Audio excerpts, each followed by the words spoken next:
Thank you for joining me today for the counting down of the top 10 swords in general in video games. We're starting off with the Xenoblade Chronicles, and it's got all the different swords in it that you can use. So it doesn't really look like a sword though. It's got like a certain name or something to it. The it's not called the Xenoblade or something. They call it something different.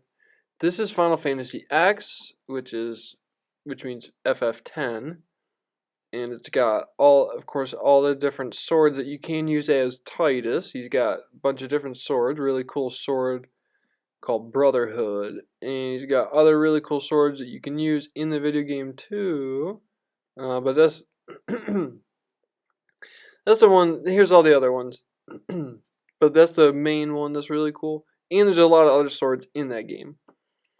And what could be better? Final Fantasy VII has even more cool swords in general. It's not just the Buster Sword or the Bruiser Sword. It's just not any specific sword in general. It's swords in like all these different ones. All the different ones that you can get. Final Fantasy has all the different swords. The next one is Animusha, and it has Japanese swords because it takes place in Japan, like this one right there. And it's got like different elemental stuff like attached to it. There's like the fiery sword, that's like the big claymore sword, and then there's the lightnings type of sword. It should be called Animusha Sword Lords because there's a bunch of different swords, different bladed weapons. Some of them are like spears, like Darth Maul double-sided spear blades, like Falchions. This is Pokemon Unite and Wickstrom's sword from Pokemon, also Farfetch'd. This Pokemon, you're saying Pokemon has swords? Yes, that dog has one in his mouth, and that's probably the best sword in general. But then there's this guy's swords. When you face him in the Elite Fours, he's got swords, and then there, see him right there, and stained glass windows. Probably the top 10 stained glass windows. So this next one is from Ultima Online, and of course it has some of the best swords. Take your pick. There's scimitars, cutlasses, glass swords, broadswords, dirks, krises, different fencing blades. But we're talking about the swords in general. And of course, RPGs always have very good swords. So of course, the next game is Sword of Vermilion. And it's really Vermilion, the sword. Or I guess it's blue. And you can start and continue the game from 1990.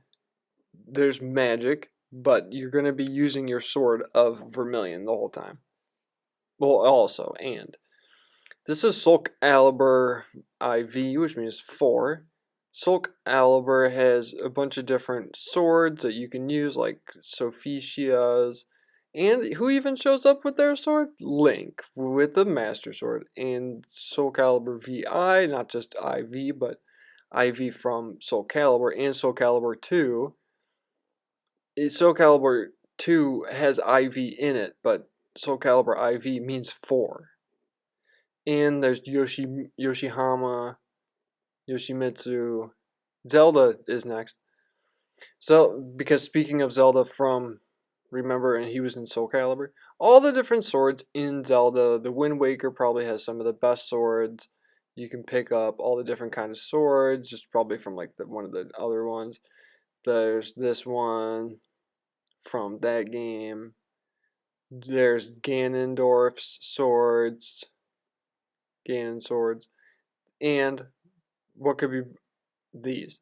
From, where are they?